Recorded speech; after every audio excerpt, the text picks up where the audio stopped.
Ya pueden ver mi pantalla. Ya se ve. Ok, doctor, entonces, usted me dice cuando inicie. Puedes empezar. Ok. Buenas tardes, compañeros y compañeras. Soy Héctor Rosa y a continuación, pues proseguiremos con los temas de endocrino. Continuando, nos toca ver ahora, hablando todo el tema de cortisol. En específico, vamos a hablar sobre lo que es el exceso, que es el hipercortisolismo. Primero, pues, aunque ya mi compañera Nubia pues, mencionó algunos detalles, ¿no? De fisiología, pues nunca está de más volver a repasarlo, ¿no? Un pequeño repaso fisiológico, en donde observamos lo que pues, en el hipotálamo cuáles se secretan, que son las hormonas liberadoras. En este caso, nuestra importancia pues, es la liberadora de corticotropina. Permítame.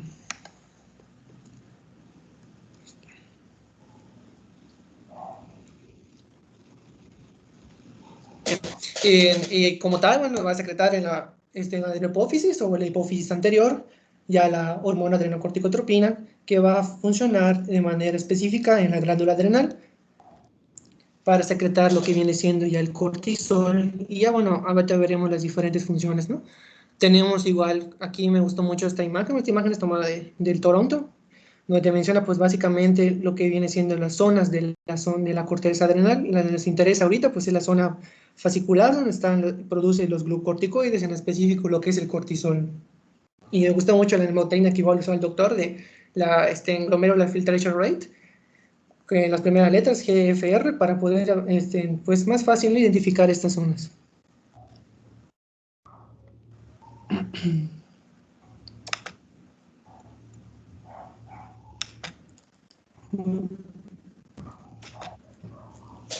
Cambió la diapo, ¿sí, verdad? Sí, Ok, cambió. sí. Bueno, tenemos para algunos detalles importantes que me parecieron igual pertinentes sobre la adrenocorticotropina, la hormona adrenocorticotropa. Es un polipéptido y aquí es importante un detalle que me pareció curioso, ¿no? Que al ser escindido una prohormona que es la PON, que viene siendo prácticamente la generadora de melanocitos, pues básicamente se une también directamente a estos, ¿no? Entonces también tiene una función, una pequeña función en la melanogénesis. Como tal, ya sabemos, una secreción que es regulada pues, por la hormona corticotropina, la liberadora, y también en casos de la arginina o vasopresina, que se toma importancia cuando veamos más adelante. Hay unos estudios que podemos tomar en cuenta, ¿no? Donde podemos utilizar en una situación este tipo de hormona. Y también estimula el crecimiento pues, claramente de todo lo que es la corteza suprarrenal y principalmente la liberación de glucocorticoides y cortisol. También tiene un ligero efecto mineralocorticoide y también andrógeno, pero es muy limitado, ¿no? En donde más actúa pues es en la zona de los glucocorticoides, que es la fascicular. Aquí tenemos, como ya vimos, estas tablas, estas imágenes igual me gustaron mucho del Toronto y porque están pues bastante resumidos, ¿no? Y directamente con lo que vamos a abarcar en el tema. Ya habíamos mencionado, la hormona adrenocorticotropa pues estimula todo el crecimiento de la glándula adrenal, específicamente pues la que es la corteza. Se libera de manera pulsátil, eso es importante, ¿no? Porque sabemos que pues el cortisol en las mañanas de manera fisiológica va a estar elevado, un poquito más elevado, en la noche desciende. Tenemos que, bueno, lo que libera, ¿no? Pues es todo el cortisol, dexametasona y el glucorticoides en general. Y aquí tenemos el circuito que ya habíamos mencionado varias veces, ¿no? Que va desde el hipotálamo, luego va con la hormona para secretar en la TR, la adrenocorticotropina, y ya de ahí pues va a actuar en la glándula adrenal, todos con sus sistemas de retroalimentación negativa y positiva. Ya sabemos que si ya pues hay suficiente cortisol y todo, pues en qué esto esperaríamos, ¿no? Pues que ya, aunque hay un feedback negativo donde ya tengo demasiado cortisol, ya estoy utilizándolo, ya no necesitaría generar más y disminuiría, ¿no? Y esto tiene consecuencia para todas las pruebas que vamos a ver a continuación, que es básicamente en lo que se divide en las retroalimentaciones positivas y negativas.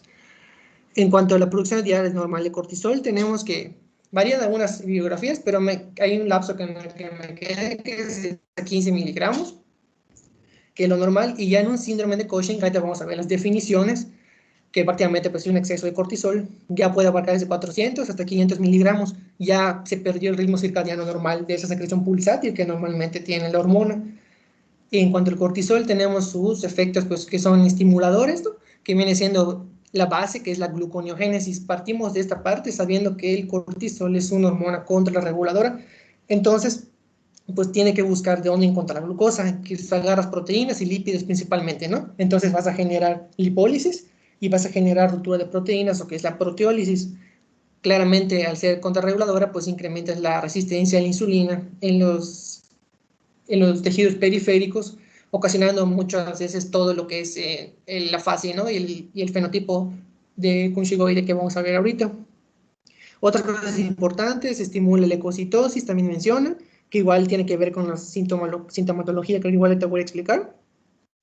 Y bueno, en cuanto a sus efectos inhibidores, pues la formación del hueso, incluso la debilidad corporal, astenia, dinamia, ¿no? Sabemos que es un potente inmunosupresor, inhibe la hormona del crecimiento, en todo lo que son las epífisis, diáfisis en los huesos, vas a inhibir todas estas situaciones y bueno, básicamente es una hormona de supresión contrarreguladora, que de retención de líquidos, etcétera.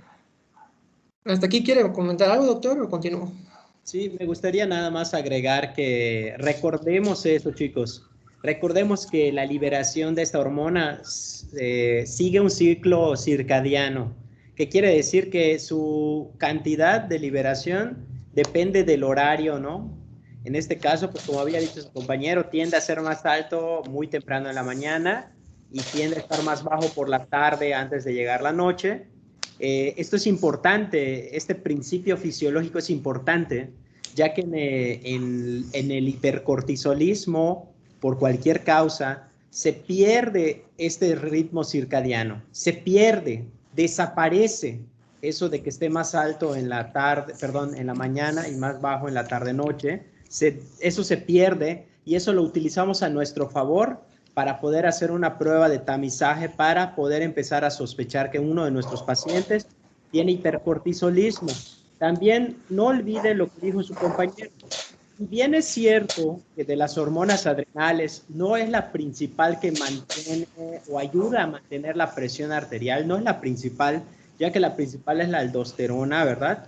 La aldosterona, al retener sodio, jala agua a su vez, y esto favorece el incremento del volumen intravascular y el aumento de la presión arterial sistémica. No obstante, que no es la principal hormona que regula esto, su disminución, casi ausencia de producción de la hormona del cortisol, sí puede condicionar algún grado de disminución de la presión arterial. En muchos casos, pues digo, no es como que el paciente quede chocado como tal, pero sí puede causar una disminución de la presión arterial. ¿En qué situaciones podría ser que sí baje la presión, pero no directamente por culpa de la disminución del cortisol? En los casos de insuficiencia adrenal primaria, pero ahí no solo disminuye el cortisol, sino que hay ausencia de aldosterona y eso explica por qué estos pacientes son propensos a choque circulatorio. Un choque es muy característico que se denomina choque suprarrenal o choque circulatorio suprarrenal. Se debe principalmente a una vasodilatación, ¿no? Al no haber aldosterona y todo, hay una vasodilatación. Y obviamente responde con el cortisol y con la fludrocortisona, que es un mineraloide sintético. Entonces, nada más, no olviden esos detalles que ya comentó su compañero. Vean cómo cuando hay una patología de hipercortisolismo, vean cuánto hay de producción, hasta 400 a 500 miligramos, lo cual es una aberración porque normalmente tenemos una cantidad mucho inferior a eso, ¿no? Puedes continuar. Sí, gracias, doctor. Ahora, hay unos términos, ¿no?, que tenemos que pues evaluar y para poder saber bien ahora sí a qué nos estamos refiriendo, ¿no? Primero que nada, pues, ¿qué es hipercortisolismo? ¿Qué es síndrome de Cushing? ¿Qué es enfermedad de Cushing? Incluso un reflejo de Cushing. ¿Qué es una triada de Cushing, no? Y primero les puse, bueno, yo me gusta poner a veces imágenes un poco representativas, porque, bueno, es como que me acomodo para estudiar, ¿no? En mi caso, yo siento que Gru tiene toda la fase y todo el fenotipo de una persona con síndrome de Cushing, ¿no? Y bueno, así lo recuerdo. Es verdad. Entonces, sí. Bueno, entonces el hipercortisolismo, va así simple, llanamente y directamente, es simplemente un aumento del cortisol sérico en la sangre, secundario a cualquier causa, es de una manera generalizada, en hiper, exceso, aumento, cortisol y pues la formación, ¿no?, de cortisol, nada más. Lo que viene siendo ya un síndrome de Cushing ya es el conjunto de síntomas, de signos, toda la sintomatología de lo que viene siendo la elevación del hipercortisolismo, ¿no? Es secundaria a cualquier causa de hipercortisolismo. Y ahora bien, ya la enfermedad de Cushing ya viene siendo el síndrome de Cushing, que es secundario, pero a un tumor secretor de adrenocorticotropina, viene siendo un adenoma pituitario en específico, esa es la enfermedad de Cushing. Ahora, ya un reflejo de Cushing es simplemente, pues ya básicamente se sale un poco tal vez del tema, pero pues para las palabras, ¿no? Síndrome, el reflejo de Cushing es simplemente un aumento de la presión intracraniana que va a causar, pues ya saben, ¿no? Aplastamiento de vasos, dicho de manera coloquial, tu isquemia, y eso te va a llevar a la triada de Cushing, que ya saben que es la alteración en los patrones respiratorios, esto de la bradicardia y lo que es la hipertensión arterial sistémica. Aquí nada más agregar, Héctor, el síndrome de Cushing que va a presentar el fenotipo de Cushing. Es importante que recuerden una cosa, chicos, no se da súbitamente. Por ejemplo, esa imagen que ven de Gru, o sea, sí, ese podría ser un representativo del fenotipo de síndrome de Cushing, del fenotipo, ya así manifiesto a todas luces, pero para que se dé ese fenotipo ese fenotipo, es imperativo un dato agregado. El hipercortisolismo tiene que ser sostenido, crónico, mantenido, ¿vale?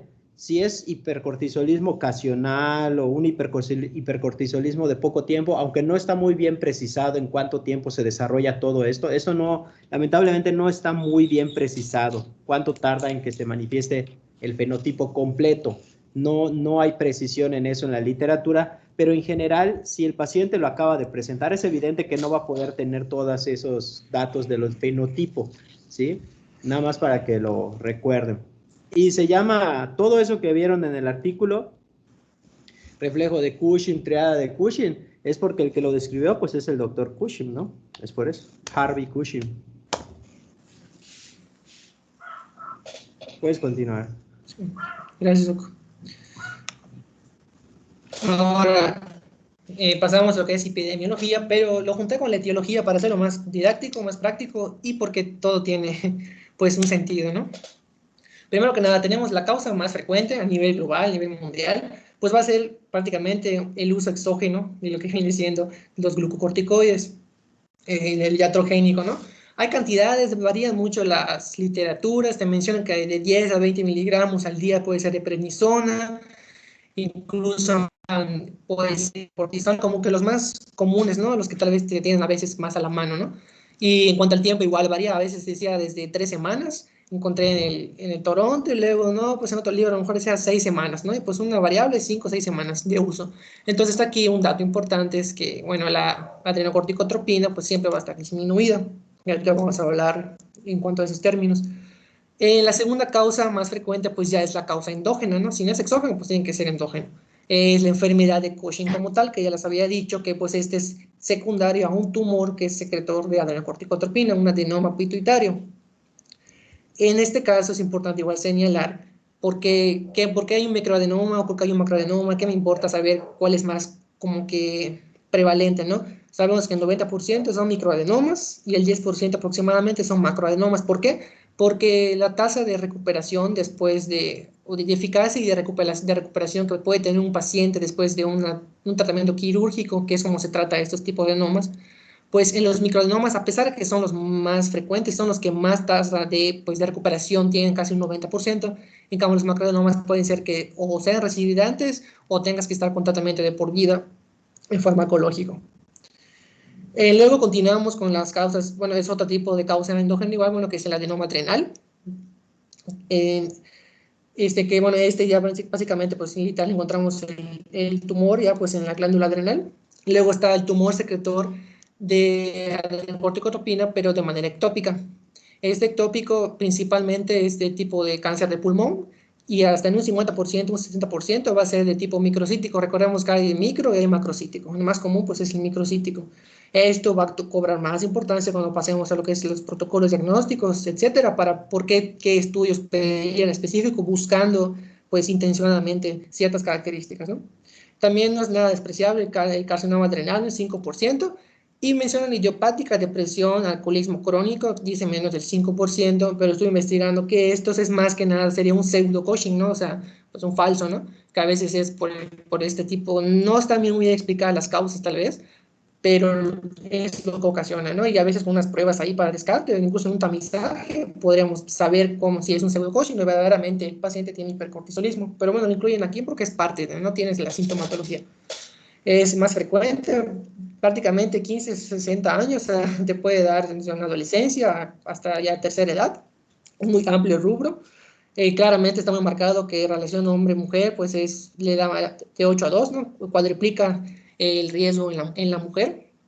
Y esa tablita que les puse, que me gustó mucho del Toronto, porque ya te selecciona muy bien, te divide muy bien cuándo es dependiente, cuándo es independiente, que todos lo vamos a ver, ¿no? Cuándo es dependiente de la adenocorticotropina, que esas deberían, observen que esas es de un 85%, y cuáles entran ahí, es la enfermedad de Cushing, que viene siendo lo que ya les dije, del adenoma secretor, y los ectópicos, ahí entran en ese grupo. Y el otro lado divide con la adenocorticotropina, pues es el independiente, ¿no? Que dice que es independiente de ACTH. Aquí va a estar pues disminuida, ¿no? En el anterior va a estar aumentada la adenocorticotropina. Y si se dan cuenta, en este independiente solo entran básicamente todo lo que es en la glándula adrenal, en primary adrenocortical, tumores adenocorticales, adenoma, carcinoma, y puede incluso haber una hiperplasia bilateral adrenal, que entraría para hacer unos estudios con pseudo-Cushing, etcétera. Pero me gustó mucho la división porque ya te la pone tanto por etiología como por epidemiología. ¿Algo que quiera comentar hasta aquí, doctor? ¿O continúo?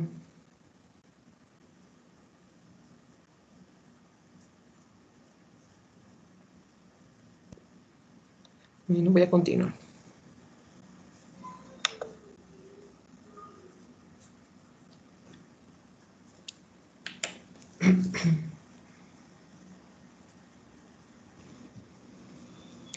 Eh, Ahora tenemos lo que es la presentación clínica, que viene siendo la fascia cushingoide.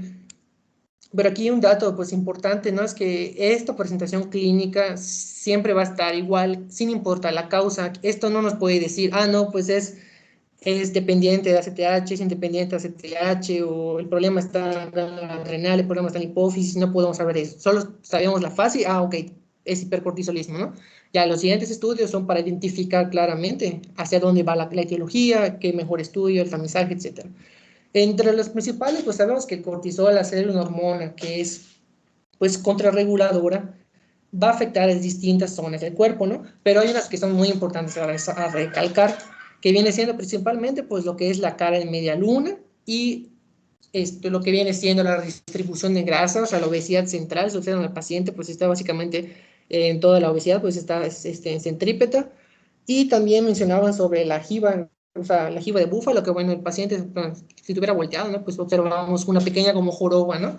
Y esto es importante, esta redistribución de grasa, porque investigué y qué viene siendo, por ejemplo, la jiba y todo eso es como que un mecanismo de protección, por así decirlo, donde se acumula esa grasa, ¿no? Porque si ya estás teniendo tu lipólisis, si estás teniendo esa gluconeogénesis, esa ruptura de proteínas, ¿qué te queda? Te queda como que cuidar lo que tienes, ¿no? Tienes que conservarlo en ciertos lugares. Entonces, estos ciertos lugares en específico, lo que viene siendo el área, pues básicamente cervical, ¿no? Y lo que es toda el área central, la obesidad central y la cara son los lugares más afectos a poder guardar esa grasa y poder mantenerla, ¿no? Esa redistribución. Es por eso que se da principalmente. También tenemos lo que son esas estrías rojo-vinosas que se pueden observar en la imagen, esa fragilidad capilar. Todas estas situaciones, ¿por qué ocasionan, no? Si tú estás obteniendo esa fragilidad capilar que ocasiona a la larga, pues, equimosis, ¿no? De las estrías, que son fibras de colágeno que se están rompiendo, ¿por qué? Porque si tú tienes ruptura de proteínas, estas fibras de colágeno, pues, básicamente, ¿qué van a hacer? Se van a ir rompiendo los pequeños vasos, ¿no? Del tejido subcutáneo, van a ocasionar estas marcas, ¿no? Y se puede observar a simple vista. Y pues claramente a la vez a gluconeogénesis, pues hay más lipólisis. Y si tú tienes lipólisis, ¿qué vas a ocasionar? Pues una hiperlipidemia, ¿no? También otros datos importantes, ¿no? Que vienen siendo pues muy característicos de la hipertensión, ya lo había mencionado el doctor, que al tener un efecto mineralocorticoide, pues ya saben, retiene sodio, retiene agua, pero también y bueno, este es el pequeño, como que ocasionante, ¿no? De la hipertensión arterial. Puede el paciente incluso tener úlcera péptica, por el exceso de cortisol, igual dentro de varias de las características que tiene, pues genera la producción de ácido clorhídrico, ¿no? También puedes tener, obviamente, alteración del estado mental, la psicosis. También mencionan sobre los datos, ¿no? Que vienen siendo una virilización, piel grasa, lo que es acné y su hirsutismo. Es porque, bueno, como ya mencioné al principio, la ACTH, la adenocorticotropina, también tiene un efecto en la zona reticular, ¿no? Donde está el andrógeno, los andrógenos, la dihidroaldosterona. Entonces, al tener esos efectos, bueno, pues es un punto importante a recalcar también que en las mujeres se puede ver más esto. ¿Por qué? Porque en el hombre todo prácticamente está en la testosterona, la testosterona ocupa todo en los testículos y no hay esa opción, ¿no? Digamos que tienen demasiado andrógeno ahí y supera por mucho a las adrenales. En cambio, las mujeres comparten esa característica que las adrenales lo comparten con los ovarios. Entonces, hay esa como que combinación, ¿no? Un 50-50, donde es más probable que las mujeres puedan obtener más estas características de virilizantes, acné, hirsutismo, etc. También es importante esa debilidad muscular que presentan, como vimos a Gru o las personas así, pues normalmente sus extremidades están delgadas, ¿no? Por toda esa ruptura de proteínas, toda esa proteólisis, toda esa lipólisis, ya toda esa grasa, todo lo que tenía en tejido subcutáneo, pues se pasó a los lugares donde ya mencioné. Y pues se ven así con piernas muy delgadas o brazos muy delgados, ¿no? Y comienzan a perder esa fuerza, ¿no? Esa fuerza muscular que existe, pues la empiezan a perder por lo mismo, ¿no? Se van atrofiando los músculos. Y también otro punto que también es importante, pues la osteoporosis.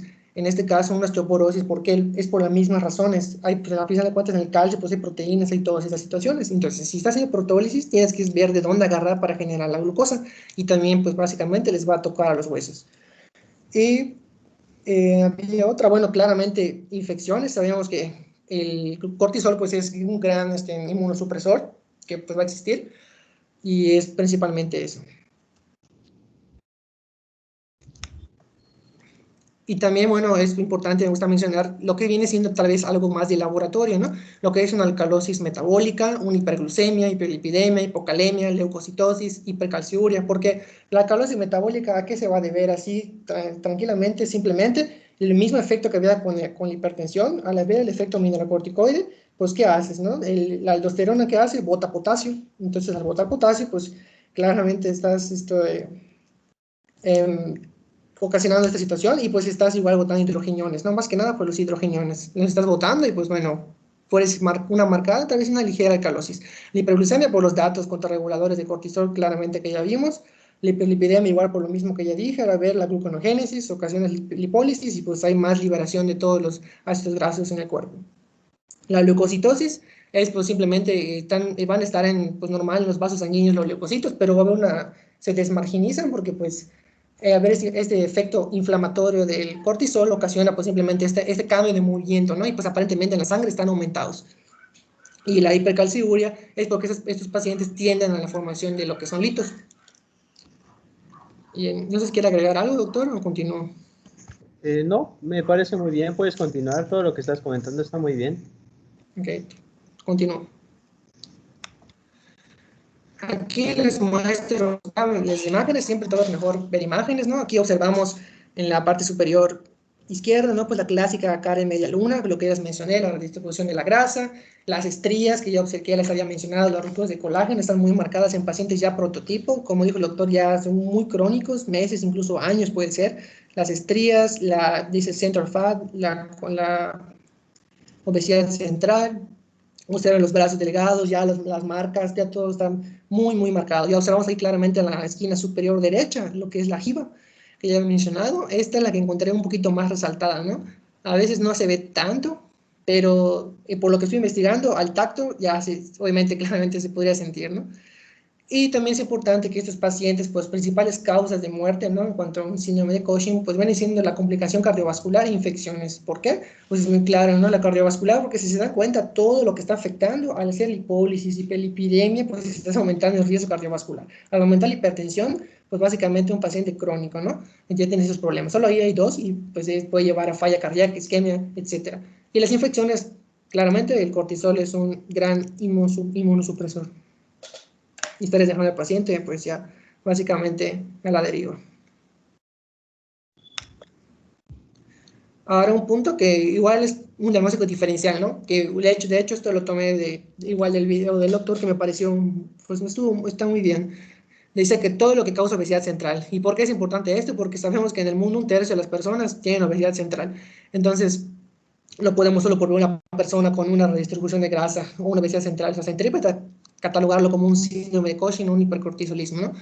Entonces, pues prácticamente, ¿qué te causa esto? La diabetes, la insulino resistente, la tipo 2, principalmente la obesidad, claramente el síndrome metabólico, pero pues sabemos que para descartar el síndrome metabólico hay otras situaciones, ¿no? Medir HDL, LDL, incluso las medidas de la cintura, etcétera. Las hiperlipidemias igual, con puros estudios de laboratorio lo podemos observar, y si no conjuntamos pues una sintomatología concordante con Cushing, pues claramente lo podríamos descartar. El síndrome de ovario poliquístico, tal vez con este al principio mencionaba la literatura que se podría confundir, pero bueno, ya haciendo las pruebas claras y de la edad, ¿no? Los factores de riesgo, etcétera, claramente se puede descartar. Y lo que es el alcoholismo crónico y depresión severa, ya había mencionado que normalmente, mayor de los casos, pues es por un pseudo-Cushing. No es como tal que esté afectado alguna parte del eje, ¿no?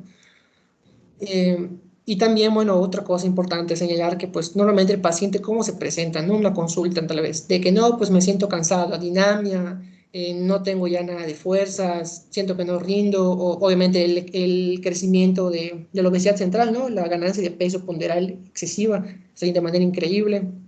Estas situaciones, ¿no? Que si bien casi se podrían aquí mezclar con todas estas, pero bueno, es un punto para saber, ¿no? Cómo podría presentarse un paciente. ¿Sí?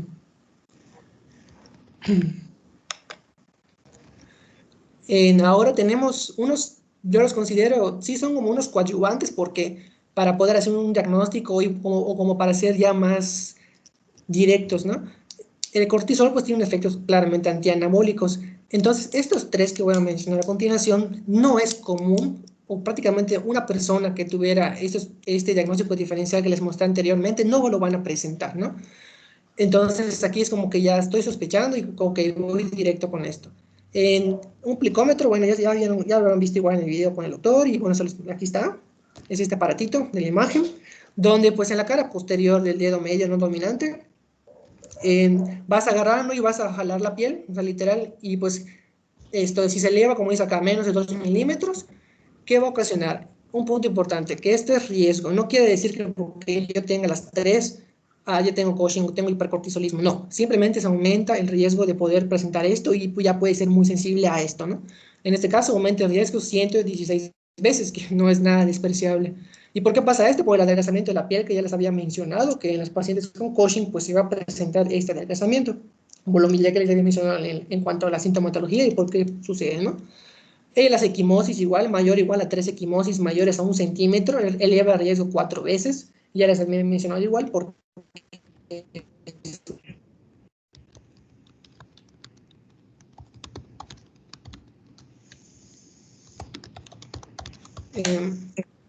¿se le sigue proyectando? Sí, sí. Ok, continúo.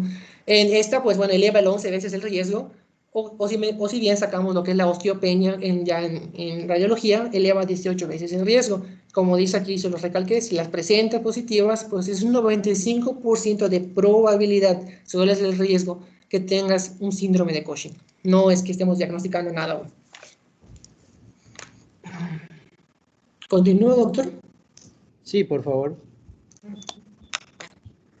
Ahora bien, hay 3 puntos muy importantes que me parecen muy pertinentes que saqué, que es, por ejemplo, ¿no? Son como 3 detalles, ¿no? En endocrino, pues nunca empezar con un estudio de imagen, no es lo adecuado. Siempre ver las alteraciones hormonales primero, en laboratorios, tamizajes, etcétera, como vamos a hacer a continuación. El tercer punto, pues siempre recordar lo que son las causas más frecuentes, porque en endocrino es, como ya les dije, son puro feedback, positivo o negativo. Entonces, si tú recuerdas las causas más frecuentes, como ya les dije, pues es más seguro, ¿no? Puedes atinarlo un poco mejor, ayudándote de todo tu protocolo para poder decir, ok, es esto, causa, en casa bien con esto, etcétera, ¿no? Y bueno, esos son los 3 puntitos importantes. Entonces tenemos el protocolo diagnóstico, ¿no? Es la clínica con tu laboratorio, o sea, tus pruebas endocrinológicas, se llaman pruebas dinámicas. Y puedes usar o no imagen, ¿no? Depende de la situación en la que estemos a continuación. Y bueno, ahí ya observaremos, ya te lo voy a decir. Y primero que nada, ya sabemos, ¿no? Que el paciente ya tiene los datos así sugestivos, ¿no? No tiene el paciente, tiene toda la fase, tiene todo para decir, oh, no, pues es un paciente con hipercortisolismo, ¿no? Entonces, el primer paso y lo más apropiado hacer es un tamizaje. Un tamizaje, pues, son pruebas altamente sensibles para poder determinar una alteración endocrinológica. Entonces, para determinar a ciencia cierta hipercortisolismo, o sea, elevación del cortisol sérico. Acá hay tres, son las tres principales. Te menciono que con una de tres puede ser suficiente, pero lo ideal es dos de tres. Y en lo que leí en el artículo actualizado ya mencionaba que tiene que ser dos de tres de preferencia, ¿no? Para poder seguir al paso dos, que ya viene siendo, bueno, te lo voy a mencionar. En el tamizaje tenemos tres principales. Cortisol en orina de 24 horas. Esta siempre va a ser por excelencia la primera con la que deberíamos iniciar, la más sensible y pues la más precisa, es la más rápida, digamos, de poder hacer, la más accesible, ¿no? También tenemos el cortisol salival. El cortisol salival, bueno, no te voy a explicar cómo se saca y etcétera. Tiene un valor predictivo negativo muy alto.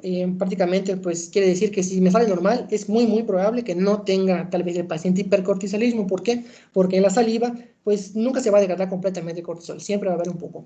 Entonces, esto, pues, afectaría, ¿no? Y pues, si sale negativo, ¿sabes qué? Sale normal, perdón, pues, sabes que no, muy poco probable que lo tengas. Y el cortisol sérico con una prueba que se llama prueba de supresión de dexametasona. Esta, pues, es dar 1 miligramo de dexametasona por vía oral en la noche, pues, preferentemente 11 de la noche, y se mide al día siguiente a las 8 de la mañana el cortisol. Y bueno, aquí tenemos esta, luego tenemos el paso 2, que igual te lo voy a explicar ya más claramente, que eso los puse como una introducción. El paso 2 ya es buscar pues, la etiología, medir la ACTH, que es lo siguiente, ¿no? Queremos buscar de dónde está proviniendo esta falla. Entonces ya tenemos, ok, independiente o disminuida, ¿no? Eso quiere decir independiente de ACTH o quiere decir que esté disminuida. La causa va a ser, pues, adrenal más que nada. En las glándulas adrenales va a estar el problema. Entonces, ¿qué hacemos? Ahorita lo vamos a explicar. La causa, si es la causa dependiente de ACTH o si bien está aumentada la ACTH o incluso normal, el problema quiere decir que es central, o sea, está, pues, en la hipófisis o puede estar de manera ectópica, un ectópico que está secretando ACTH.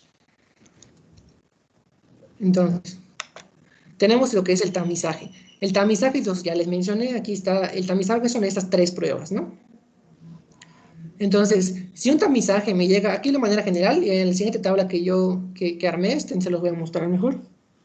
Si un tamizaje me sale normal, que quiere decir que pues básicamente literal es que está normal, ninguna, en las pruebas que hice, ninguna de tres, nada, ¿no? Todo está bien.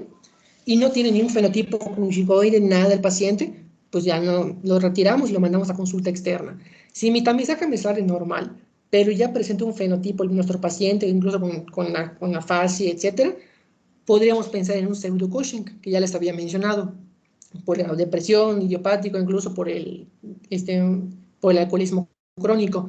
Entonces aquí es tener a la paciente en seguimiento y repetir el tamizaje 3 meses después, pero ojo, aquí podríamos también utilizar una prueba, que la voy a mencionar de una vez, aunque luego la voy a mencionar más adelante, porque también se puede aplicar aquí, se llama la prueba de Little Devil, que como bien ya está bajito, pero lo voy a decir, son dosis baja de Dexa, 0.5 miligramos, cada 6 horas por 2 días. Y luego te decía, ¿no? Que le pongas la hormona liberadora de corticotropina para hacerlo más sensible, inyectaba 100 microgramos, ¿no? Para poder observar estas respuestas, ¿no? Entonces, hay ciertas cantidades de cortisol sérico como respuesta. En este caso, si mi cortisol sérico sería de menos de 1.4, o pues, ok, confirmo, entonces el paciente pues básicamente está teniendo una respuesta sana, ¿no? Porque sí hubo esa supresión esperada. Si mi cortisol sérico saliera mayor o igual a 1.4, entonces ya podría yo pensar en sí que sí de verdad el paciente tiene un hipercortisolismo.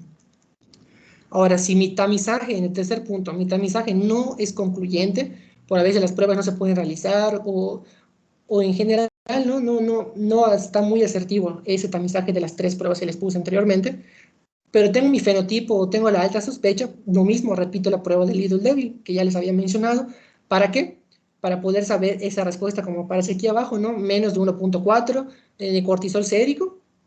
Estas pruebas, claramente, ya para medirlo, se mide 6 horas después de lo que cuando ya haya terminado la prueba esta.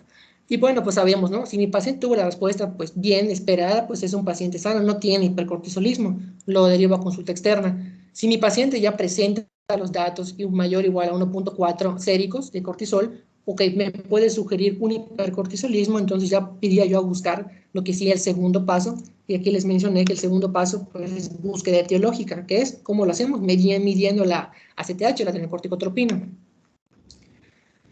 Ya de plano, ¿no? Que es el último punto, que es el que, pues claramente igual nos interesa más y que más abordamos, pues es el tamizaje anormal, donde ya tengamos ya sea uno de tres positivos en cuanto al tamizaje, o preferentemente dos de tres, con o sin fenotipo, ya no importa, porque ya el tamizaje me sale anormal, ya vamos directamente al paso 2, que es la búsqueda etiológica.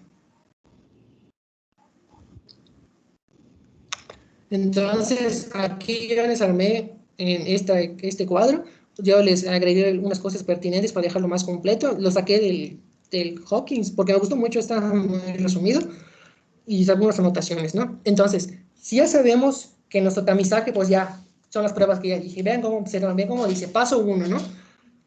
La orina de 24 horas, o sea, cortisol en orina de 24 horas, y puede ser la toma de saliva, de cortisol en saliva a las 11 de la noche, como ya les había yo explicado.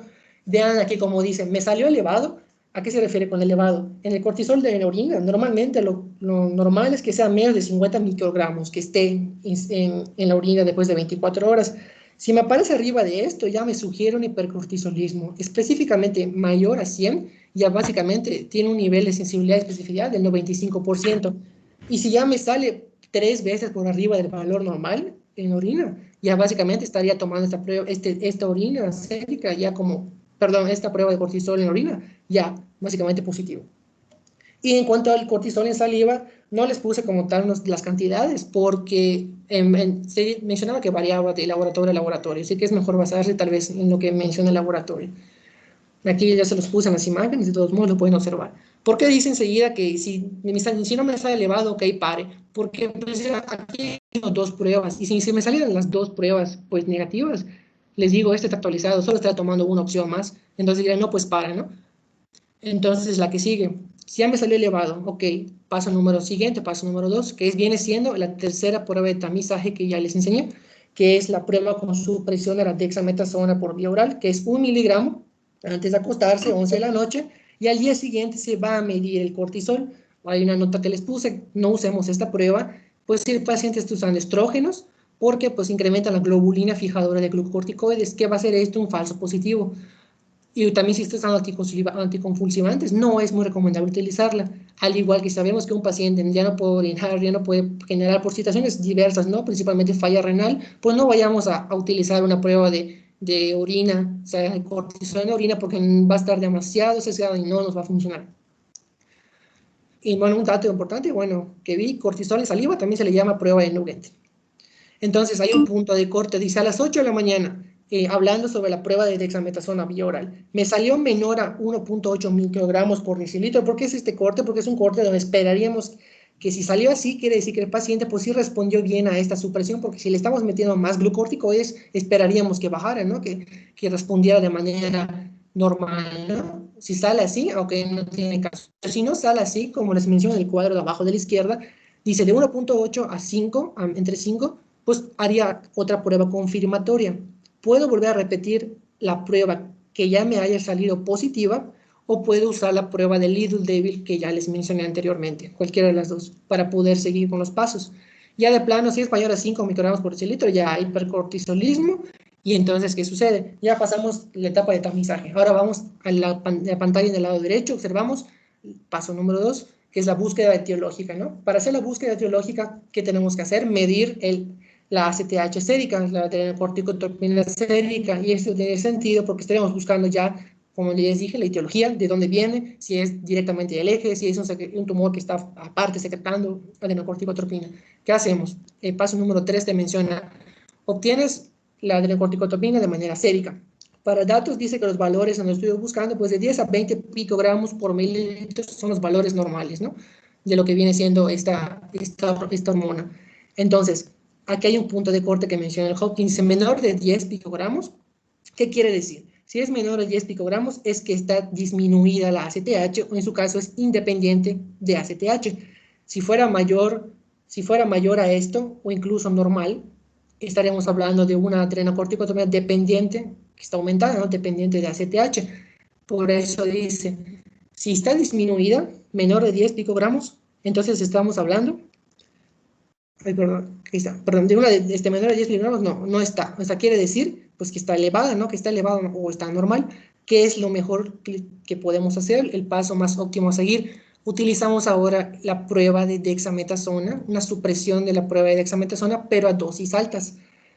Yo manejé aquí una que dice 2 miligramos cada 6 horas por 2 días, colectando orina al día 0 y al día 2, y luego pues claramente buscar los niveles, ¿no? Pero también hay otra que es la otra opción, que es la Lidl fuerte, que son 8 miligramos en dosis única. Y lo mismo, o sea, dosis única y mides al día siguiente cómo está, ¿no? Lo que viene siendo el cortisol en la orina, como dice abajito. O sea, después del paso 4 que te menciona, cortisol en la orina se suprimió mayor al 70%, en palabras para que todos comprendamos, ¿no? Se suprimió mi producción de ACTH, o sea, por lo tanto, de cortisol. Si es así, quiere decir que mi problema sí es hipofisiario, o sea, está mi fuente, como es acá, en la source, la fuente está en la hipófisis. Si no fue así, quiere decir que en otro lado se está secretando. Entonces, ¿qué es? Una producción ectópica de un tumor ectópico secretor de adrenocorticotropina. Entonces, ¿qué hacemos? Si estamos con la fuente que sabemos que es hipófisis, observen que dice, obtener lo que viene a ser una resonancia magnética de la hipófisis. Si bien no es el paso ideal, no es lo ideal hacer, pero es el paso menos invasivo y es lo más práctico que podemos tener para realizar. ¿Por qué lo digo? Porque normalmente, como ya ¿qué les dije en la epidemiología, no? Que el 90% son microadenomas y muy probablemente la resonancia magnética pues no vaya a detectar esto. Entonces, si no se visualiza nada, no quiere decir que no haya nada. Puede haber un microadenoma ahí, recuerden que el microadenoma menos de 1 centímetro, un macroadenoma mayor de 1 centímetro. Si no hay nada, no quiere decir que, no porque no lo vemos, que no está ahí. Entonces, el mejor, el más preciso, como les puse aquí abajo a la derecha, es utilizar un cateterismo del seno petroso inferior. Y si se puede estimularlo ¿con qué? Pues con una hormona que es liberadora, ¿no? Para que sea más potente la acción. Ahora te les voy a explicar eso, ¿qué es? Esto viene siendo para que directamente estás observando todo el drenaje que está dando y pasando la adrenocorticotropina por ese seno petroso inferior. No hay mejor manera para poder decir, no, pues si sé que estoy pasando por ahí, no hay pierde, ¿no? Entonces hay un índice de adrenocorticotropina del seno petroso inferior y utilizamos la vena cava inferior, donde son unos índices de referencia, ¿no? Que te dice, no, que si mayor o igual a 3, o sea, si es mayor a 3 a 1, estoy confirmando que mi problema está en la pituitaria, o sea, que tengo un adenoma en la hipófisis secretora de la corticotropina. Pero si mi problema me dice que es menor a 3 este índice, ok, ¿sabes qué? Es ectópico. ¿Y qué hacemos cuando es ectópico? Volvemos un poquito más arriba, donde te menciona, ¿se suprimió el cortisol mayor al 70%? No, quiere decir que el problema está aparte, está fuera de la hipófisis. Entonces, ¿qué es lo siguiente mejor hacer? Obtenemos un TAC de lo que es tórax. ¿Y por qué buscamos tórax? Porque sabemos que lo que le sigue a un ectópico, ¿cuál viene siendo la principal causa? Cáncer de pulmón. Y principalmente ya sabemos que es el microcítico. Ya, si así podríamos tal vez observar algo. Hay una cosa que se llama, un estudio, perdón, que se llama escintigrafía, que viene siendo una gammagrafía con octreótido. Esto, ¿qué viene siendo? Así, a palabras simples, sencillas, es que hay en ciertos tumores en endocrino, pues presentan, ¿no? Expresan receptores de somatostatina. Entonces, al meterle octreótide, la octreótide sabemos que es un análogo de la somatostatina, entonces se van a encontrar, lo van a detectar y podremos observar en dónde está esta falla. Ahora, ya les hablé, cuando la adrenocorticotropina pues es menor a 10, ¿no? O sea, prácticamente todo lo que ya les dije ahorita que es la dependiente, ¿no? Ahora, si pasamos a cuando es independiente, que viene siendo menor a 10, volvemos arribita y se hace TH menor a 10, sí, ¿no? Yes. ¿Qué vamos a hacer? Buscamos un ataque de abdomen. ¿Por qué? Porque estamos buscando, dice acá, adrenal mass, estamos buscando básicamente problema en la glándula adrenal, porque sabemos que lo principal en esta situación, como ya les mencioné en la etiología, pues es el adenoma adrenal. Entonces son las dos cosas que observamos en este momento, ¿no? Tenemos la imagen del abdomen con la ACTH baja y hipercortisol, ¿no? Esos dos puntos nos va a dar una causa adrenal. No sé si quiera mencionar algo hasta ahorita, doctor, o Claro, continúo. sí, está muy bien. Miren, chicos, creo que los números y todo eso puede ser confuso en este momento. Ok, eso está bien, es válido, son muchos números. Miren, para fines del examen, no voy a ponerles números tal cual, sino que les voy a decir la prueba y les voy a decir si está alta, normal o baja. No les voy a poner números y que ustedes tengan que sabérselos de memoria. Eso no, así que no se preocupen. La memoria es para otras cosas, ¿no? Lo que sí quiero que tengan en mente un concepto. ¿Cuál es ese concepto que tengo que tener claro? Que en endocrinología se rigen los feedbacks negativos y positivos, ¿no?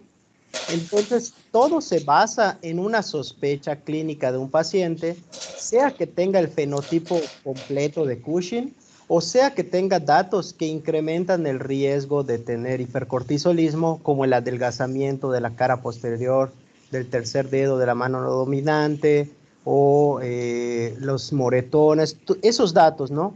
Si hay la posibilidad de que tengamos un hipercortisolismo, entonces debemos de hacer una prueba de tamizaje, como ya les dijo su compañero. Lo ideal es que hagamos mínimo 2, lo ideal, ¿no? Van a ver que muchas veces en la institución pública pues solo hacen uno porque pues o no tienen el dinero, la infraestructura, lo que ustedes quieran, pero lo ideal es que sean al menos 2, ¿no? Al menos 2. Y eso que hay varias. Las más comunes son las que menciona su compañero, entre ellas la determinación de cortisol en recolección de orina de 24 horas, que es relativamente poco costosa, relativamente no tan difícil, aunque sí engorrosa, porque el paciente pues tiene que recolectar su orina.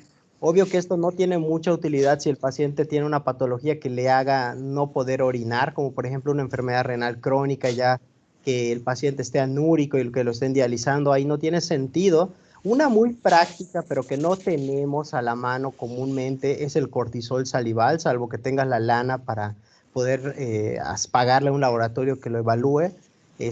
O una que sí se puede hacer, no está tan complicada, es la prueba de supresión con dexametasona. El principio es sencillo. Normalmente, si tú das cortisol a un paciente, lo fisiológico es que se suprima el cortisol, es decir, lo fisiológico es que tú ya no tengas cortisol elevado posteriormente a que te administraron cortisol o un glucocorticoide. ¿Por qué? Porque vas a suprimir al eje. Al tú darle un glucocorticoide, el eje va a decir, ya tengo mucho, ya estuvo, ya no necesito más. Entonces deja de producir ACTH y a su vez menos cortisol, entonces debería estar bajo el cortisol en una medición subsecuente. Pero en los casos de hipercortisolismo, recuerden la palabra clave, es un hipercortisolismo persistente, constante, crónico. O sea que ahí está, no se quita, ¿dale? Entonces, cuando tú vuelvas a medir, el cortisol va a estar elevado todavía. O sea, cortisol elevado al inicio, cortisol elevado posterior. Entonces tenemos el hipercortisolismo. Ya que tengamos bien documentado el hipercortisolismo, entonces tenemos que hacer una prueba, ¿sí? Para saber si, por ejemplo, el paciente realmente tiene un hipercortisolismo. Aquí es importante que recordemos una cosa, chicos. Tenemos que recordar las pruebas. Hay muchas pruebas. No me interesa tanto que se sepan todas de memoria. Me interesa más bien que las sepan interpretar. No que sepan que 0.2 miligramos, 2 miligramos cada 6. A mí eso no me interesa. Ahorita no me interesa que lo memoricen. Ya una vez que tengan documentado el hipercortisolismo, pues localizan si es dependiente de ACTH o independiente. ¿Por qué dependiente? Porque quiere decir si la causa más común, quitando a la exógena, que la puedes descartar por interrogatorio. Si tú descartas la exógena por interrogatorio, la siguiente más común es dependiente de ACTH, ¿no? O sea, es una causa a nivel del sistema nervioso que produce mucha ACTH y a su vez estimula la corteza suprarrenal. Por eso el siguiente paso es simple y llanamente medir la ACTH sérica. Si la ACTH está aumentada, pues tú dices, bueno, entonces puede ser probablemente que sea a nivel central o en su defecto hay un área ectópica que está produciendo esa ACTH. Y ustedes van a decir, ¿y cómo diferencio central de una causa ectópica no relacionada con la hipófisis? ¿Cómo lo hago? Pues bueno, se sabe fisiológicamente que si tú incrementas la dosis del cortisol a una dosis más alta que tu primera prueba de dexametasona, si es que lo hiciste con dexametasona, por eso dice allá 2 miligramos cada 6 horas. Si vean, la anterior prueba era 1 miligramo en una noche ya. En cambio, esta 2 miligramos cada 6 horas u 8 miligramos cada 24 horas, etcétera, ¿no? Entonces, son dosis más altas. Entonces, la fisiología dice, si tú incrementas la dosis de cortisol, si es endógeno, bueno, más que si es endógeno, perdón, si es central, se debe suprimir. O sea, yo ya no debería de estar elevado el cortisol luego. Por eso dice allá, urine cortisol level suppressed, Myers 70%. O sea, dice que se suprimió, o sea, que cayó más del 70% respecto a un valor basal previo de cortisol. Porque si se suprime, quiere decir que es a nivel pituitario. Si no se suprime, porque no puede fisiológicamente, o bueno, no fisiológicamente, fisiopatológicamente, no puedes apagar, no puedes suprimir a la liberación ectópica de ACTH. Y ya de plano, si la ACTH está baja desde el principio, quiere decir que no tiene nada que ver, es independiente de la ACTH.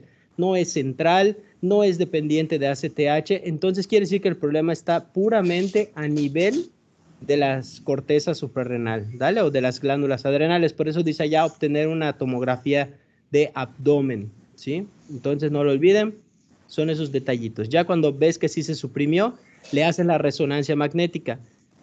Como ya dijo su compañero, muchas veces puede que no veas nada porque los microadenomas muy pequeñitos no se ven ni en la resonancia magnética, entonces te tienes que seguir con el cateterismo petroso inferior. Y vean cómo el cateterismo puedes evaluar un índice que dice ACTH del seno petroso entre el ACTH de la vena cava inferior, que para fines de practicidad es a nivel de una vena periférica. Si tú lo divides y te da mayor o igual a 3, da a entender o se sobreentiende que el valor más alto estuvo a nivel del seno petroso, ¿verdad? Por eso te da un valor de 3 o más, porque tú estás dividiendo el valor del seno petroso de ACTH entre el valor de ACTH a nivel de una vena periférica, dando a entender que si hay una modificación tan grande del valor del seno petroso respecto al de la vena cava inferior, quiere decir que sí, la cosa está ahí, está en el sistema nervioso central, y si no, es que está ectópico en otro sitio, es otra causa. ¿Dale? Recuerden, no me interesa que memoricen valores, pero que recuerden más o menos el orden de los estudios que tenemos que hacer. Solo eso. Puedes continuar, Héctor. Gracias, doctor. Continúo. Y bueno, aquí me gusta ejemplificar, ¿no? Las imágenes, con imágenes es mejor. Tenemos en la parte de arriba a la izquierda, en el punto A, pues es todo el ciclo, ¿no? Todo el eje funcionando bien. Observamos cómo está la adrenocorticotropina, produce cortisol, y si ya tengo cortisol, pues ¿para qué quiero seguir produciendo? O sea, ¿para qué quiero seguir generando más adrenocorticotropina? No, o sea, ya, pues ya le paro. Ahí está bien. El B, pues ya le meto dexametasona, y lo esperado es entonces, como ya mencionó el doctor, si yo pongo dexa, o sea, un glucocorticoide, pues ya disminuye mi ACTH, la suprimo y por lo tanto también disminuye el cortisol.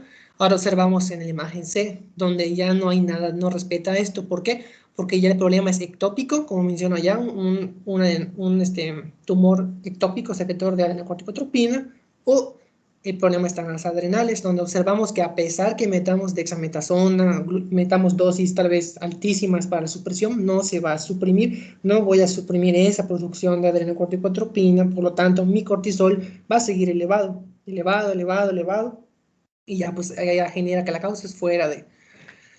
Y en esa tablita, que igual me gustó mucho, donde prácticamente te pone ya todo resumido, donde está tumor de la pituitaria, tumores de producción ectópica, ¿no? Ectópica de ACTH y mi adenoma adrenal. Observamos cómo cuando es pituitario y cuando es ectópico, mi ACTH va a estar elevada o normal, o sea, va a estar dependiente porque el origen está ahí. Cuando es independiente va a estar disminuida la ACTH, como pasa con el adenoma adrenal, porque pues, el tumor está en las glándulas adrenales. Mi dosis de dexametasona Observen cómo en la única que pues sí hay supresión es en el tumor pituitario. En las otras dos no va a haber una supresión. Mis pruebas específicas, como ya las mencioné, para el pituitario, para el tumor adenoma de la hipófisis, pues tenemos la resonancia magnética y luego los senos petrosos. Y para los otros dos, pues es buscar no TAC. En su caso, si es ectópico, estoy buscando pues en el pecho o en el abdomen un TAC. Y si no, ya de plano, buscamos lo que les mencioné sobre la gamografía octreótide. Y en la adenoma adrenal, pues es buscar igual un ataque de lo que viene siendo el abdomen para ver cómo están las glándulas adrenales. Y el tratamiento, pues en todas es quirúrgico, remoción, remoción, quitar, quitar. Y luego las imágenes, me gustó bastante, donde te mencionan los tipos que existen. En imagen A, o sea, de izquierda a derecha, tenemos pues al individuo normal sin trastorno del eje. Observen cómo las líneas, la línea normal, secreción normal, la línea más gruesa está hipersecreción y la puntiaguda de puntitos pues está hiposecreción. En el punto A está todo bien, ¿no? Todo el eje funciona bien. ¿Cómo observamos en la enfermedad de Cushing, que es el punto B? Observamos el tumor que está ¿dónde? En la hipófisis, ¿no? Porque ya dijimos que es ahí. Entonces, claramente la liberadora va a estar pues disminuida porque pues va a estar el tumor secretando ahí. Vean cómo está hipersecreción de la ACTH y por lo tanto del cortisol. En la imagen C observamos un síndrome ectópico que es dependiente de ACTH. Ya observamos el ectópico y vean cómo está el tumor afuera, generando más y más y más ACTH, lo que ocasiona pues que todo el eje falle, ¿no? La liberadora, observamos cómo está en hiposecreción, al igual que, bueno, pues por la misma, lo que le sigue la ACTH, pues va a estar igual disminuida, pero el cortisol va a estar en hiposecreción. En la imagen D observamos cómo el síndrome ectópico es dependiente de la hormona liberadora de corticotropina. Es igual al tópico, pero está más arriba, ¿no? Está en liberadora en CRH. Observamos el tumor productor, cómo afecta, en qué sentido. Produce CRH. Claramente, pues mi hipotálamo disminuye la hiposecreción. ¿Y qué va a hacer? Aumenta la hipersecreción, obviamente, de la ACTH, por lo mismo aumenta la secreción de cortisol, y pues obviamente el feedback ahí está dañado. Y en el último es un síndrome de Cushing independiente de ACTH. Aquí, como ya vimos, sí es independiente de la causa de la plasia adrenal. No vemos el tumor en las adrenales, que está excesivamente generando cortisol, que genera, pues claramente en ACTH va a estar hiposecreción, va a estar disminuida, o sea, independiente. Oye, me gustó mucho esta imagen. ¿Dónde la encontraste? Está muy bonita. Sí, de un artículo, Doc, si quieres, se lo paso luego. Es de Medigraphic, de hecho, está muy bueno el artículo. Gracias. Sí. De hecho, bueno, nada más aquí sí le corregí porque en la E decía dependiente, pero bueno, es independiente en el puntito E. Perfecto. Sí. Lo que les decía, para entender un poco, pues ya lo explicó el doc, pero bueno, es para ya sentar bien las bases, ¿no? Sobre este mecanismo que es prácticamente, no hay pierde con este tipo de estudio, porque pues mides la ACTH, la estás midiendo directamente de donde está drenando, ¿no? Entonces, si estás midiendo literalmente la ACTH de donde drena, no hay pierde, o sea, no puedes saber, no hay que, a lo mejor no suprime con el cortisol o con la dexa, no, pues aquí es directo, no hay falla. Entonces, ese gradiente que existe entre la ACTH de una vena periférica claramente con el del seno petroso, va a ocasionar estos cambios, ¿no? Que ya les menciona, que si mayor a 3:1, menor a 3:1, ¿no? Esas variaciones, ¿no? Y la eficiencia diagnóstica, ya lo explicamos, cómo está. Y ahora también dice que los pacientes pueden también aumentar secreción de ACTH en respuesta al estímulo, pues con la desmopresina, porque ya habíamos visto al principio, ¿se acuerdan? Que tiene estos estímulos, responde también, ¿no? Porque tienes pues en receptores, ¿no? Desde que hay receptores B2 o B3 pues, para esto, para todo lo que es en vasopresina, etcétera, pues puede funcionar, ¿no? Pero es una opción que si no funcionara lo primero. Y un tip que me gustó mucho del CTO que mencionaba que hay unos tumores carcinoides, carcinomas, que te pueden causar un síndrome de Cushing dependiente. Estamos hablando de algo dependiente, bien sabemos que está normal o elevada la CTH, pero te dice que van a responder bien a las pruebas de supresión. O sea, puede ser que le metan la prueba de supresión y te responda bien, aparentemente, ok, sí, es hipoficiaria, ¿no? Pero pues, dice, por ello, si no existe una clara imagen de hipófisis en un Cushing de corticotropina dependiente, y acá te ponen cantidades, no medidas, pero bueno, acá lo importante es saber eso, ¿no? Que si no existe una clara imagen, las pruebas de supresión y estímulo, pues no van a ser definitivas, ¿no? Por lo mismo, porque les digo, puede haber estos cambios, no puede presentarse así y luego no fue suficiente las pruebas, hay que hacer más estudios y ahondar más. ¿Qué más? Ok. Y bueno, tal vez, o sea, sé que no estamos obviamente en radiología ni nada, pero pues un poquito, ¿no?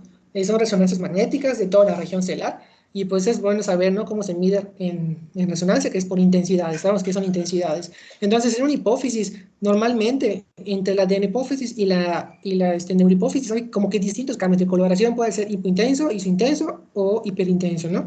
Si hablamos de adenohipófisis, se observan aquí, se va a ver y su intenso, si se dan cuenta, es como color grisecito, está pues, prácticamente igual, ¿no? Pero vean cómo la neuro sí queda como un poquito más hiperintensa. Aquí se puede observar en este pedacito de aquí atrás. Y cuando le ponemos realce con gadolinio, simplemente se van, claramente se realzan los colores. Y miren cómo queda más hiperintensa, más brillosa la neurohipófisis y agarra un poco más de color hacia la hiperintensidad la adenohipófisis.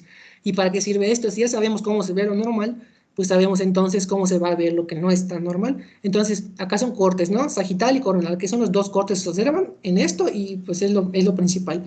Vemos sin contraste, ¿sí? Se observa el área intracelular. El área intracelular, sabemos que es la base del cráneo, donde pasan un montón de vasos, conexiones así muy importantes, ¿no? Quiasma óptico, pues, hipófisis, etc.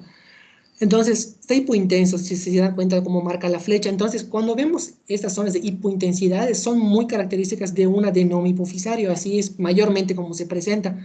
Entonces, al ponerle un contraste, observamos en la imagen 6D, ya con contraste de gadolinio, como ya el foco hipointenso ya está más marcado. Si lo observan, este circulito ya aún más oscurito a comparación como inicio, está quedando más hipointenso, ¿no? No está quedando con la intensidad que debería ser con el gadolinio.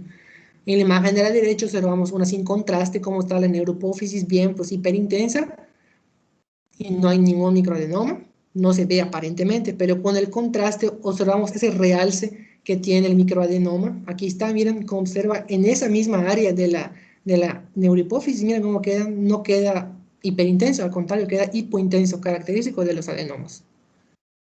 Y no sé si quiera mencionar algo, doctor, o continúo. No, puedes continuar, puedes continuar.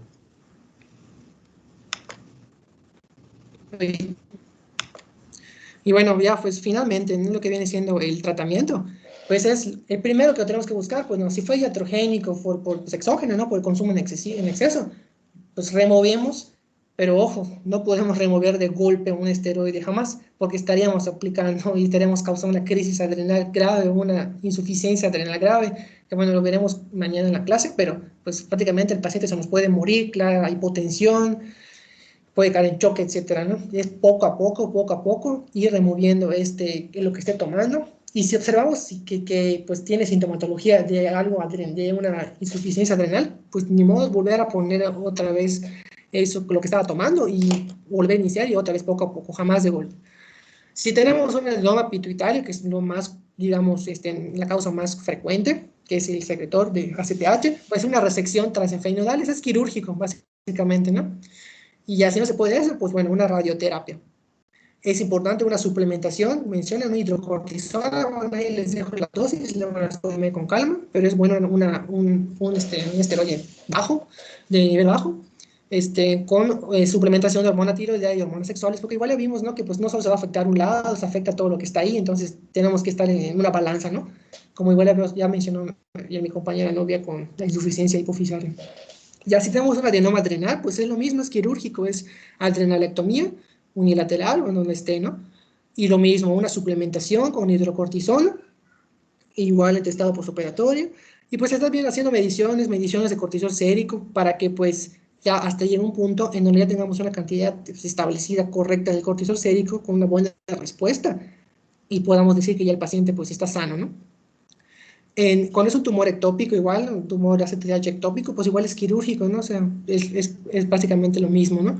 Y pues si no se encuentra ya tras 6 meses de investigación, más de un año, y estás buscando y nada, pues ya mejor quitas todo básicamente y barras con todo, por así decirlo. Una suprarrenaloctomía bilateral, o sea, pues igual sí viene siendo quirúrgico. Y así no llega a ser posible lo quirúrgico, pues optamos por un tratamiento ya médico, ya farmacológico. Tenemos, pues para bloquear directamente la secreción de adenocorticotropina, tenemos la pasireotide. Esta pasireotide, pues básicamente sí es de las más, o sea, dicen que tiene un buen efecto y mejora en verdad, porque bueno, es un análogo de la somatostatina, ¿no? Y pues hacer análogo de la somatostatina, pues inhibes directamente la ACTH. Tenemos los inhibidores de la síntesis de cortisol, tenemos a ketoconazol, al antimicótico, tenemos a la metopirona y al mitotano, que bueno, pues estos básicamente inhiben la 11-beta hidroxilasa, no es parte del, formación no metabólica enzimas en todo el paso para el cortisol, y si cortas un paso, pues bueno, estaríamos bloqueando esta síntesis de cortisol. Tenemos una directa que es bloquear el efecto de cortisol, que es la mifepristona, y mencionaba un anestésico inhibidor igual de la síntesis, que bueno, nada más que es intravenoso, ¿no? Menciona el etomidato, pero igual la misma función que, bueno, un inhibidor de síntesis. Y bueno, por último, siempre igual me gusta como para que a terminar bien. Yo, bueno, me gusta mucho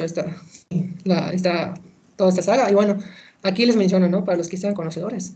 O sea, tenemos básicamente los pasos de un personaje, ¿no? Que es muy famoso, Anakin, desde niño, cuando se llama Padawan, cuando pues es un estudiante o está aprendiendo, luego está ya como tal un Jedi y luego se vuelve al lado oscuro, ¿no? Entonces, ¿qué es? De niño un tamizaje, ¿no? Es lo primero que buscamos. Orinas, en saliva, en sérico, ¿no? Ya, podemos pasar al siguiente, pues que lo siguiente buscamos la etiología, pues mides ACTH para saber si está aumentada, disminuida, o sea, independiente, dependiente, para ver en dónde está el problema. Luego pasamos ya a los estudios de gabinetes pertinentes, ¿no? O sea TAC, ya sea mi supresión de dosis alta de DEXA, ya sea mi resonancia magnética, ya sea incluso mi cateterismo o incluso tal vez la gamografía con nucleótida. Y de último, pues ya tenemos el tratamiento que es el último escalón, o sea, quirúrgico, o sea, médico. Y de mi parte es todo, doctor. Y bueno, seguirían los casos clínicos. Y no sé si quiera comentar algo antes. No, creo que está muy bien. Me gustaría que pasemos directo a los casos clínicos para que logremos terminar. Claro. Bueno, tenemos básicamente una mujer de 44 años. Tiene una clínica, observen, bueno, los datos, igual quisiera que si alguien me los pudiera decir, ya te lo voy a leer. Dice clínica de astenia, progresiva, 6 meses de evolución, presenta oligomenorrea, hirsutismo, desde hace 4 meses, tiene hipertensión arterial, tiene diabetes mellitus tipo 2, tiene una distesia postpandreal, y su índice de masa corporal es de 22, bueno, la tabla de 160 a 100, hirsutismo, plétora, el acúmulo de grasa, o sea, la distribución supraclavicular, abdominal, no tiene estrías, no tiene hematomas, tiene los edemas malleolares, y de laboratorios a resaltar, pues tiene la glucemia en ayunas, tiene de 140 y tiene una hipocalemia de 2.8. No sé si alguien quisiera comentar rápidamente o, bueno, cuál sería su sospecha diagnóstica, creo que es un poco evidente, y cuál sería el mejor, ¿no? Y el más óptimo siguiente paso a seguir. A ver, Antonio. Creo que tiene, por ejemplo, en la clínica me dice que me habla de un hipercortisolismo. Y ya basados en la clínica, pues el siguiente paso que haría sería el tamizaje. Sí, así es. Estamos sospechando, ¿no? Estaremos viendo al paciente claramente y ya podríamos hacer una sospecha y ya luego poder decir el siguiente paso, como ya les dije, pues es el tamizaje, ¿no? Para poder ir abordándolo. Y bueno, dice, se le midió la adenocorticotropina, ya la sérica, para saber la etiología, y me arrojó un resultado de 4 picogramos por mililitro, o sea, me está diciendo que pues está disminuido. ¿Qué sería, es dependiente o independiente? ¿Qué estudio sería el más óptimo? Y el tratamiento. A ver, Jessica. Sí, doctor. Buenas tardes. Bueno, pues sería independiente porque pues está disminuido, es menor de 10, el paciente pues tiene 4 y pues el estudio o prueba más óptimo pues sería la TAC o resonancia pues de abdomen con contraste para ver pues las glándulas adrenales y el tratamiento pues sería quirúrgico. Muy bien, sí, esa sería claramente la imagen de abdomen. Y pues el tratamiento quirúrgico, ¿no? Si estamos pensando si observamos que está ahí el problema en la glándula, pues la adrenalactomía.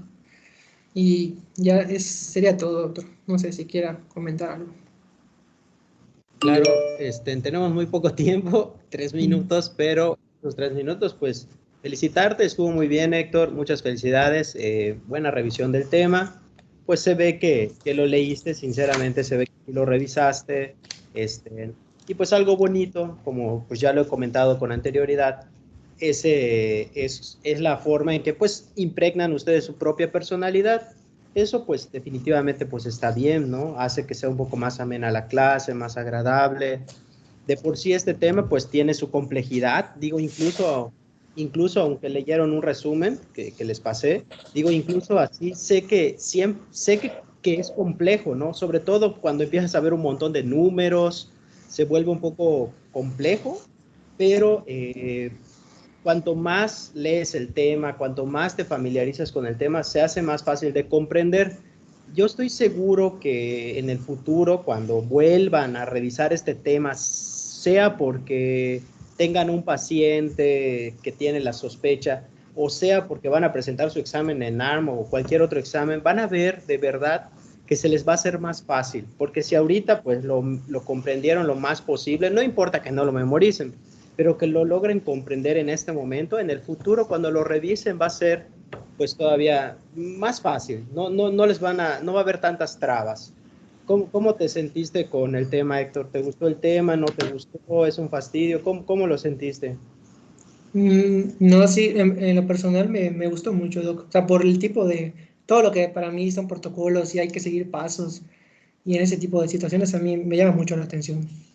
Ah, padre, ¿verdad? Es muy interesante, ¿no? Es muy interesante, Sí, sobre todo porque ahorita pues es difícil debido a que fenotípicamente pues tú ves a un paciente con gordito, pues digo, creo que es muy común, ¿no? O sea, no, ya es cuando tiene mucha relevancia entender el protocolo diagnóstico, puesto que ahorita solo por el fenotipo pues está medio canijo, ¿no? O sea, ya de sí, por claro. sí pues, hay mucha obesidad. Bueno, no me extiendo más, pero muchas felicidades por la presentación. Estuvo muy bien, me gustó mucho y creo que también a tus compañeros.